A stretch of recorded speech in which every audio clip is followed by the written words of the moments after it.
یہ ساری کی ساری ایجنسیز NIA SIA دوسری جو ہے ان کی نظریں بھی وہاں جو ہے تعمیراتی کاموں تک نہیں پہنچتی ہے. یہ تو صرف مخصوص آدمی کسی کے گھر پہنچتے ہیں، جی یہ ہو گیا، چھاپا پڑ گیا، اس کو اٹھایا، اس کو لیا.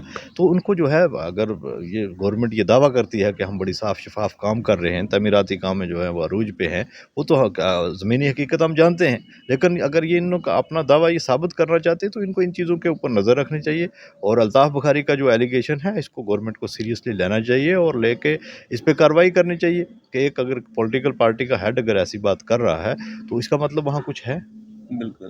تو جاوید صاحب اگر بات کریں ہم الطاف بخاری صاحب کی، آپ کے ساتھی رہے ہیں وہ، اور کافی کم سمے میں کافی زیادہ ترقی کر لی انہوں نے. سیکیورٹی کے روپ میں اگر ہم بات کریں، سیکیورٹی ان کے پاس ہے، آفس کے لیے ان کو جو ہے اکوموڈیشن جو ہے وہ پرووائڈ کی گئی ہے، باقی ساری چیزیں جو ہے ساری سہولتیں ان کو دی جا رہی ہیں. کیسے دیکھتے ہیں یہ سب اتنے کم سمے میں اتنی زیادہ ڈیولپمنٹ ہو رہی ہے؟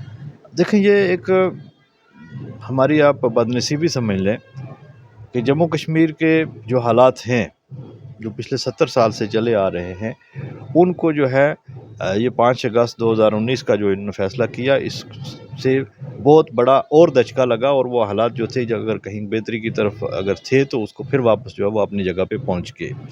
اور اس صورت میں حکومت کو کچھ لوگوں کی ضرورت تھی کہ وہ جو ان کا ساتھ دیں، جو ان کی غیر آئینی، غیر جمہوری، غیر اخلاقی جو فیصلے ہیں ان کو بھی لبیک کہیں، ان کے اوپر بھی تالی بجائیں.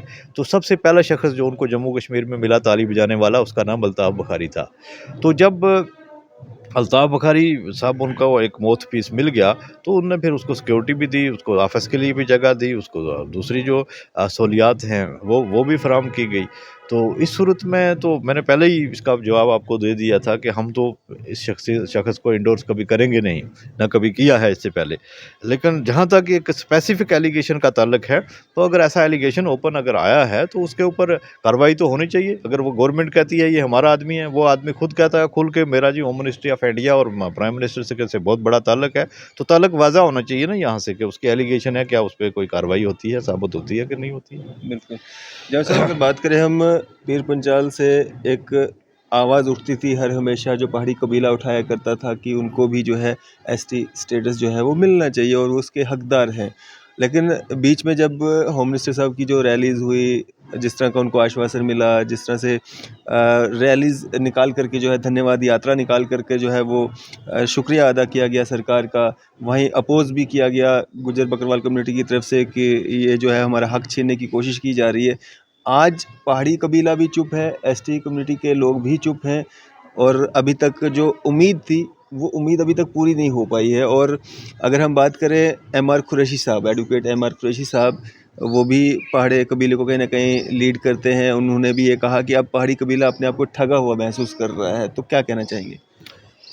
دیکھیں جہاں تک اگر آپ کو یاد ہو، میں نے بیچ میں آپ کے ساتھ بھی بات کی ہے، باقی بھی جہاں بھی میں نے بات کی ہوگی، جہاں تک یہ گجر اور پہاڑی کا ایشو ہے، ہمارا تو اس پہ موقف جو ہے وہ بڑا شروع سے ہی، بچپن سے ہی جو ہے ایک ہے کہ یہاں ہمارے رجوری پونچھ میں ان لوگوں کو پولیٹیکل فائدے کے لیے لڑایا گیا ہے، پہلے سے لڑایا گیا ہے اور آج بھی لڑایا جا رہا ہے. اور پچھلے دور میں جو ہے وہ بڑا ہیکٹک طریقے سے یہاں جو ہماری گورنمنٹ تھی اس کی طرف سے جو دونوں طرف جو ہے اپنے ایک قسم کے ایجنٹس بھیج کر جو ہے اس کو لڑانے کی کوشش کی گئی.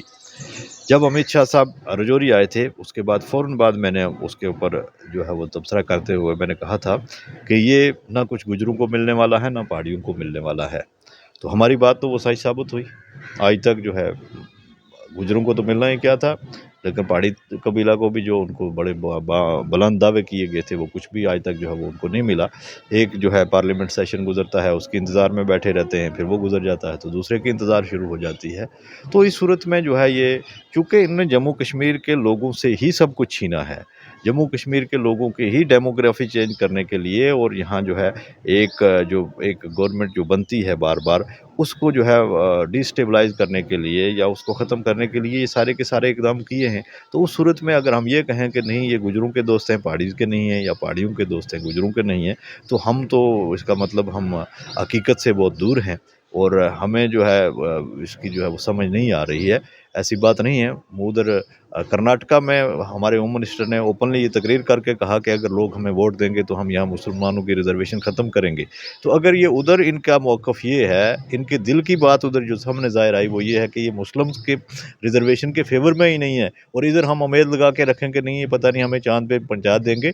تو یہ ہمارے جو ہے بالکل ایک غلط فہمی ہے، اور اس غلط فہمی کا شکار جو لوگ ہیں ان کو اس سے نکلنا چاہیے. ہمیں اکٹھا رہنا چاہیے، اور 370 اور 35A کے لیے جو ہے اپنی لڑائی میں سب کو پہل کرنی چاہیے، اور اس میں بڑھ چڑھ کے حصہ لینا چاہیے. یہاں پہ بھی اگر ہم بات کریں بھاجپا کے جو MP ہیں کھٹانہ صاحب، ان سے جب یہ سوال کیا گیا کہ امت شاہ جی کا یہ جو بیان ہے، وہ تو کہہ رہے ہیں کہ مسلم کمیونٹی کے لوگ تو ڈیزرو ہی نہیں کرتے ہیں کوئی ریزرویشن. دیکھیں میں نے کھٹانہ کی بات نہیں سنی ہے، لیکن اگر ڈیزرو نہیں کرتے تھے تو پھر ان کو آج تک کیسے ریزرویشن ملی؟ آئین کے تحت ہی دی گئی ہوگی نا. ٹھیک ہے، تو اگر ریزرویشن وہ ڈیزرو کرتے ہیں یا نہیں کرتے ہیں، بہت سارے لوگوں کو ہندوستان میں ریزرویشن دی ہوئی ہے. ٹھیک ہے، ہر ریاست میں الگ الگ جو قسم کے جو لوگ ہیں ان کی مالی حالت دیکھ کے، ان کا جو ہے سماجی حالت دیکھ کے، تو اس کے اوپر ریزرویشن دی جاتی ہے. ہماری یہاں ریاست میں بھی مختلف قسم کی جو ہے یہاں ریزرویشن لوگوں کو دستیاب تھی. تو اس میں وہ ڈیزرو کرتے ہیں یا نہیں کرتے، چونکہ میں وہاں کے لوکل میرٹس کو میں نہیں جانتا ہوں، لیکن اگر کسی نے ریزرویشن دی ہے تو ضرور اس میں کوئی میرٹ دیکھ کے ریزرو جو ہے وہ دی ہوگی. لیکن دوسری بات کہ ایک جو ہے ایک مذہب اس کے خلاف بات کر کے دوسرے مذہب کو خوش کر کے ان سے ووٹ لینے یا ان سے ووٹ بٹورنے کے لیے اگر بی جے پی اوپنلی کہتی ہے کہ ہم مسلم ریزرویشن وہاں ختم کریں گے، تو اس سے جو ہے ان کے اندر کی جو بات ہے وہ سامنے ظاہر ہوتی ہے. اب اس میں کھٹانہ کیا کہتا ہے، میں کیا کہتا ہوں، کوئی دوسرا کیا کہتا ہے، وہ جو ہے وہ میٹر نہیں کرتا ہے. ہمارے لوگوں کو استعمال کے لیے، جیسے میں نے پہلے ہی گزارش کی کہ شاید کہیں ان کو الطاف بخاری کی ضرورت ہے، کہیں کھٹانہ کی ضرورت ہے، کہیں دوسرے کی ضرورت ہے، تو وہ انڈیویجول کو استعمال کرتے ہیں. وہ کمیونٹی کے ایز کمیونٹی جو ہے وہ اس کے کبھی بھی جو ہے ساتھی نہیں ہو سکتے ہیں، دوست نہیں ہو سکتے ہیں. ان کی ہمیشہ جو ہے ان کا جو موقف ہے وہ ہمارے خلاف ہے. اور ہمیں سمجھ لینا چاہیے کہ جو میرے دوست نہیں ہیں تو دوسرے بھائی کے کیسے ہو سکتے ہیں، یا دوسرے بھائی کے دوست نہیں ہیں تو میرے بھی دوست نہیں ہو سکتے. جیسا پچھلے دنوں جو ہے پنچ میں ایک ہمارے جو فورسز کے جوان ہیں ان پہ حملہ ہوا، 5 جوانوں نے وہاں پہ شہادت دی. اس کے بعد بھارتیہ جنتا پارٹی کے نیتا جموں میں جو ہے سڑکوں پہ اترے. کیسے دیکھتے ہیں؟ دیکھیں بڑا انفارچونیٹ ہے، جو ڈیولپڈ کنٹریز ہیں، آپ امریکہ لے لیں یا ویسٹرن کنٹریز لے لیں، وہاں اگر کسی ایک سپاہی کی بھی موت ہو جاتی ہے تو پورے کا پورا ملک جو ہے وہ ہل جاتا ہے. ہمارے یہاں پہلے بھی جب پلوامہ اٹیک ہوا تو اس میں 40 جو جوان جو تھے ہمارے سیکورٹی فورسز کے، ان کی جو ہے جان چلی گئی.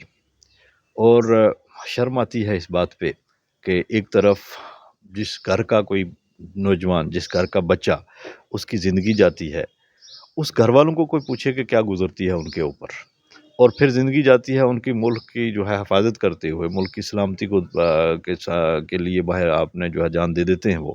اور اس کے ساتھ ساتھ پھر ان اموات کے اوپر جو ہے سیاست ہوتی ہے. جیسے ہمارے جو گورنر ہیں سب کا، ستیہ پال ملک، ان کا جو حال ہی میں بیان آیا، انہوں نے یہ کہا کہ یہ بی جے پی نے جو ہے اپنے سیاسی فائدے کے لیے یہ اٹیک جو ہے اس کو استعمال کیا، تو پلوامہ اٹیک. تو اسی طرح اب اگر مینڈر میں اٹیک ہوا، 5 نوجوانوں کی اگر وہاں موت ہو گئی، یہ ہمارے لیے بڑی دکھ کا معاملہ ہے. اور اس کے اوپر حکومت کو بڑا سنجیدہ ہونا چاہیے کہ کیوں بار بار ایسے اٹیک ہوتے ہیں. اس کے علاوہ عام سیولین جو ہے ہمارے رجوری میں جو ہے ڈانگری میں اٹیک ہوا، اس کا آج تک کوئی کلیو نہیں ہے. اس سے پہلے 2 آدمی جو ہیں کیمپ کے سامنے بیچارے مار دیے کہ کس نے مارے، آج تک پتہ نہیں ہے. تو ایسی اگر صورتحال ہے تو یہ اب سوال یہ پیدا ہوتا ہے کہ یہ سب کا سب جو ہے یہ اس کے نمٹنے کے لیے، اس کے اوپر کارروائی کرنے کے لیے ذمہ داری کس کی ہے؟ تو اس وقت تو بی جے پی کی سرکار ہے دلی میں، اور جموں کشمیر میں بھی وہی پراکسی سرکار یہاں چلا رہے ہیں. ٹھیک ہے، غیر آئینی طریقے سے صحیح، لیکن سرکار تو انہیں کی ہے. تو ایک طرف ان کا فیلئر، ان کے فیلئر کی وجہ سے یہ سارا کچھ ہو رہا ہے، اور دوسری طرف اگر وہی احتجاج کریں تو میرے خیال میں پھر ان کو اپنی پارٹی کے پریزیڈنٹ اور اپنے وزیر اعظم نریندر مودی کے خلاف نعرے بلند کرنے چاہیے کہ وہ اس میں فیلئر ہے اور ان کو گورنمنٹ چھوڑ دینی چاہیے. بالکل. اس سب کے بعد اب عام جنتا کے لیے کیا میسج ہے آپ کا؟ کیا کچھ کہنا چاہیں گے؟ دیکھیں، ہم تو یہ کہیں گے کہ ہمارے لیے غیر یقینی صورتحال ہے، یہاں کوئی سیاسی سلسلہ، کوئی تعمیراتی سلسلہ، کوئی ڈیولپمنٹ، ہر چیز میں یہاں غیر یقینیت ہے۔ اور جو بڑے بڑے بلند دعوے کیے تھے اس سرکار نے کہ یہاں حالات ٹھیک ہو جائیں گے، نہ تو حالات ٹھیک ہوئے بلکہ اس کے بجائے بہت ابتر حالات ہو گئے۔ اور ہمارے رجوری پونچھ میں ایک طرف تو یہ لوگوں کی جانیں گئی، اس کے بعد پھر جو ہے عام لوگوں کے ساتھ جو ہے زیادتیاں، ان کی پکڑ دکڑ، اور اس میں جو ہے ایک آدمی جو ہے مینڈر کا، وہ اس کے گھر پہ جو ہم نے تلاشی کی یا اس کو ٹارچر کیا تو اس نے خودکشی بھی کر دی۔ تو اس سے جو ہے ہمارے حالات جو ہے وہاں بجائے سدھرنے کے بہت زیادہ بگڑ گئے ہیں۔ تو ہماری یہی گزارش ہوگی لوگوں سے کہ ان کو مل کے اپنے علاقے کے، اپنے ملک کے جو حالات ہیں ان کو سدھارنے کے لیے بات کرنی چاہیے، اور ساتھ ساتھ جو ہمارا بیسک حقوق جو ہمارے مجھ سے چھن گئے ہیں یہاں کے 370-35 اس کے لیے ہمیں اکٹھے رہ کے جدوجہد کرنی چاہیے۔ جی چلیں، شکریہ ہمارے سے بات چیت کرنے کے لیے۔ بہت بہت شکریہ۔ یہ تھے ہمارے ساتھ PDP state secretary Javed Chaudhry صاحب۔ آپ کی اس سب پہ کیا رائے ہے؟ ابھی اپنی رائے جو ہے ضرور سانجھا کیجیے گا۔ اسی طرح کی مزید اپڈیٹس کے لیے آپ دیکھتے رہیں نیوز 7 انڈیا۔ میں عرفان احمد ڈینگ، کیمرہ مین شاہنواز کے ساتھ۔